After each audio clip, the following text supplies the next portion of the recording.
Hi guys, this is Michelle Williams and I'm a realtor here in the beautiful state of Colorado. And this morning, it's really early, we're going to talk about 5 things you need to know about living in rural Colorado. We are a ranching community. That means we have cows, bison, alpacas. Colorado in general is a fence out state. What does that mean for you? It means if you have acres and you don't want somebody's cows on your property, you need to fence them out. The ranchers are not required to fence them in. They do because they would like to keep their cows safe, but you still are required to fence them out if you don't want them on your property. Cows do like to take a bite out of your paint or your house, so you can. Now, with that being said, if you're in a subdivision that leases land out to the ranchers, there's caveats to this, right? So if you want to keep the lower tax rate on your 35 acres, you can only fence out like 5 acres around your house. And then the rest is what we call free roam, free graze, free roam. If you fence out all 35 acres of your property, then you are not going to get the tax discount unless you are leasing specifically to a rancher. So again, there's caveats. We do have subdivisions that are less than 35 acres. They are 3 acres, they are 5 acre lots.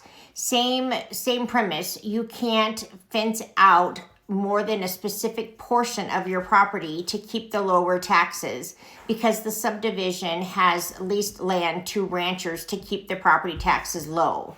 So that is one of the first things that you need to know. So we do get lower taxes, but again, with caveats. 2, you got to secure your pet. So maybe you want to put in a electronic fence and an electronic collar on your dog. It's great. Your dog sees a rabbit, it sees a deer, and it breaks through your electronic fence and it gets out.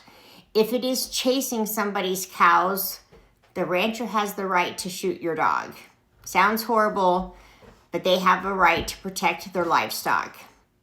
So a good fence is always going to be the best one, just because there's enough critters, wildlife that will tempt your dog.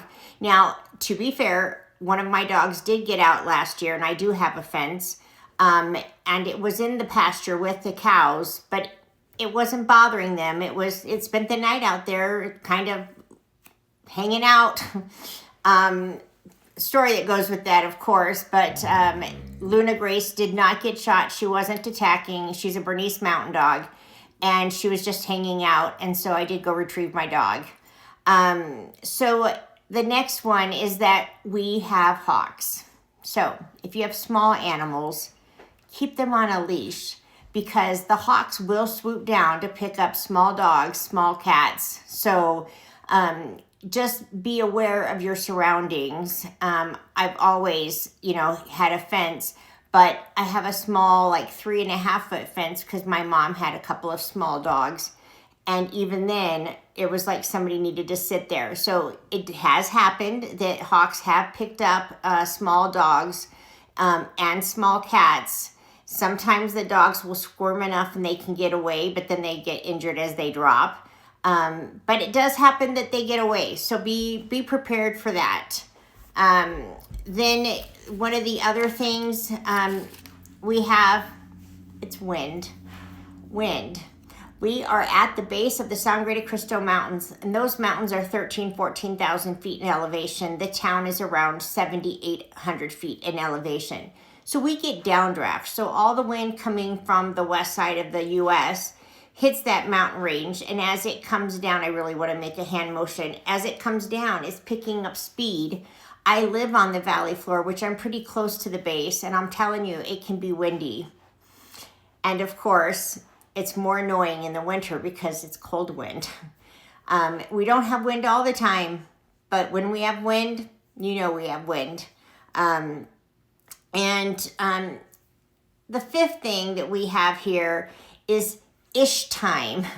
So you might see a business that says our hours are 9 to 5, but what they really mean is it's 9-ish to 5-ish. And if it's slow, maybe they go home at 3:30. If they had something to do in the morning, maybe they're not coming in until 10. So happens with restaurants. If it's really slow and they're going to get cleaned up, they may go home. We have what I call one fast food restaurant. We have a drive-through, and they're open until I think 4-ish. And sometimes you'll go by at 3:30 and they're already closed. So we do have ish time. We are a small community, and this town rolls up, and we roll up earlier in the winter because we have winter hours on a lot of businesses. Most people don't want to come out when it's ice cold and blustery. So the fifth thing you should know is, yes, we get snow, but we don't get the kind of snow that the cities or the towns on the northern side of the state get. We are high enough that we get snow. It melts. If the sun comes out, oh, there's my golden behind me. Hello, Daisy. If the sun comes out, it starts melting right away. If it takes a couple of days for the sun to come out, it slows down, but we do, like right now, it's the first week of January, and there's little patches of snow, but for the most part, there's no snow on the ground. Our snowiest months are in the spring when it is warmer, and then we can really get buried. Again, the sun comes out, it is warmer, and then we end up with mud, and we love it because we have hay fields. So this morning, as a caveat, at 4:20, somebody posted on Facebook that there were horses in the road at Highway 69 and Antelope Creek, which is down by Airport Road. When we flash our headlights at you, we're not telling you that there are police up ahead. We're not telling you that your brights are on. I mean, we could be. But for the most part, we're telling you that there's a four-legged something in the road ahead of you.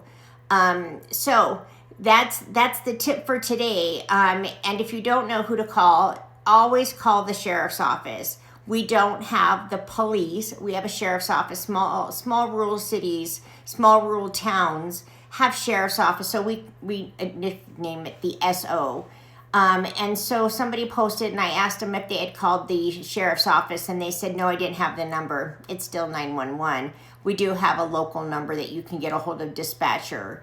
But always call the sheriff's office if there is cows or horses in the road, because nobody wants to hit them. So anyways, those are my 5 tips plus one bonus about the sheriff's office this morning. I hope you guys have a wonderful day. And again, if you have any questions about living in rural Colorado and Westcliffe in particular, let me know. I always am happy to help you. All right. Thank you. Have a great morning. Bye.